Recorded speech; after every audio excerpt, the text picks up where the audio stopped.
We need to talk about the brightest spot in this dark and stormy economy. Well, it's the stay-at-home economy stocks. Many of these have roared higher, but some of them have been left behind. Now, take Logitech. It's kind of a hybrid here. It's the king of computer peripherals like keyboards, mice, headphones, mobile speakers, remote controls, and crucially high-end gaming gear. This is a stock that's been hammered along with everything else. It's down 23% from its highs at the end of January. Their supply chains are a mess, and they recently cut their earnings forecast. Going into a normal recession, this stock wouldn't be super enticing. And I'm not sure it's the right place to be, but you know what? It does fit the stay-at-home thesis. They make exactly the hardware you need to set up a quality home office, not to mention the kind of gaming equipment that can help you be entertained when you're quarantined. And this market's getting more and more discriminating as the averages were crushed again today. Logitech finished this day in positive territory. What does that mean? Let's check in with Bracken Darrell. He's the president and CEO of Logitech International. I want to get a better sense of what the new normal means for them. Mr. Darrell, welcome back to Mad Money. Jim, it's great to be here. Thank you for having me. All right. So, Bracken, first of all, this is obviously a terrible time for everybody in the world, but I'm wondering that there is something that's changing. It turns out that we can work well at home given products that a company like Logitech makes. Are we ever going to go back to the way we were? You know, in our last Analyst Investor Day, we went through our three growth businesses, which are about 85% of our portfolio. Video conferencing or video everywhere is one of them. The conventional desktop is the second, and gaming is the third. And I think the reality is that we said there's a secular trend for all of them moving in the direction of more and more. And one of the reasons for that is there's more and more remote work from anywhere happening. What we didn't expect was that we would accelerate that trend so dramatically behind this pandemic. You know, our products bring kind of community and connection to people when they're at home alone, working with other people. And so I really think we're not seeing a change in direction. We're seeing a dramatic acceleration in the direction we believed was happening anyway. Well, one of the things that I've learned is that kids sometimes do better schoolwork at home if they have the right equipment. Fanciful, or maybe it makes sense? Yeah, you know, and I think kids do better work at home when they're next to their mom or dad at the kitchen table, like I was growing up. And big kids like you and me also often do better at home working there. I had a meeting this last week with 28 people on a video call. First time we'd done it by video. Every single person was alone in a video call using our webcams, and it was the best meeting we've had. And we surveyed afterward, and we're going to keep doing them that way. All right, go over why that is, because I've been torn. Look, I'm not going to be existential in the show, but, you know, I'm a high five guy, and I'm a fist bump guy. I'm all the things that that you learn from when you were in high school. I just carried.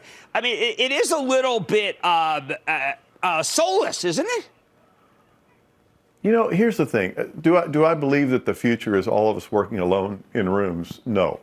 But I do think in a world where, you know, it's bad for the environment to hop in your car and drive around, it's also super convenient from a personal standpoint to be home with your kids when you want to be and have that flexibility. I believe that a larger and larger percentage of our work lives will be working from home or working from anywhere. It doesn't mean the office will go away. People like you and I thrive on it. But you can also have an amazing experience online in a remarkably casual. I can do almost everything except give you a fist bump from the comfort of my kitchen table. Well, you know what? It's tough for me. The stock was up today. I know we're intra-quarter. It's difficult for you to discuss. Zoom video up another $8. But, I mean, it has got to have been a spur to your business, right? You know, look, at the end of the day, we said this in just a couple of weeks ago. The big driver of our business, three drivers of our business: video everywhere. Obviously, that's where the world's headed. Was headed before, and it's headed there now during the coronavirus, and it'll just be an acceleration beyond. The desktop is the second one. Our mice, our keyboards, our headsets, our webcams. You know, that obviously people are duplicating what they've got at work at home now.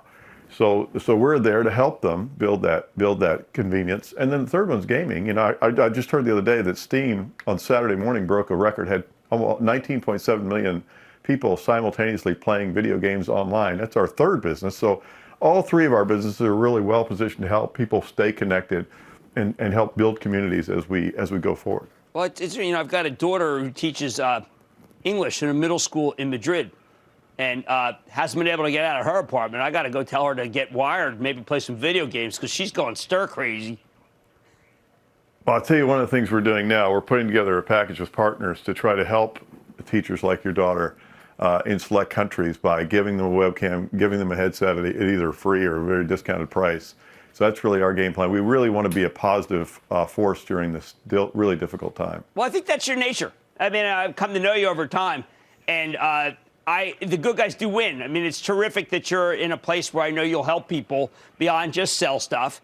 And we all love your equipment. And I do know that the gaming business, I'm in touch with a friend of mine who's saying, listen, Jim, I got to get a hold of NVIDIA. I have so much business. He does online gaming. We need the chips. So, I mean, obviously your three trends are what this market wants. And your stock has come down a lot. I'm going to tell people, listen, stay-at-home economy, you can do Logitech as well as you can do Zoom. Well, you know, we partner with Zoom, so we're part of that Zoom story. And we're, you know, at the end of the day, as you said, our three big businesses, all of them are driving on long-term, strong secular growth trends that are accelerated by this current environment. And, you know, we're really here to make sure that people have what they need when they need it so they can stay connected and stay a part of a community while they're alone. Well, look, I want to thank you so much for coming on. Again, the stay-at-home economy is going to be a continual theme for me for the rest of the year because it's not going to end when this ends, but this will end. That's Bracken Darrell, the president and CEO of Logitech International. Thank you so much. Good to see you. Thank you. Thanks so much, Jeff. Absolutely. Okay, well, look, it's not. I watch this Zoom go up every day, and I'm thinking, all right, is there another Zoom? Well, Zoom is good. But you know what? Look at this Logitech. They're doing pretty well. Then money's back after the break. Don't miss a second of Mad Money. Follow @JimCramer on Twitter. Have a question? Tweet Kramer. #MadTweets. Send Jim an email to madmoney@cnbc.com or give us a call at 1-800-743-CNBC. Miss something? Head to madmoney.cnbc.com.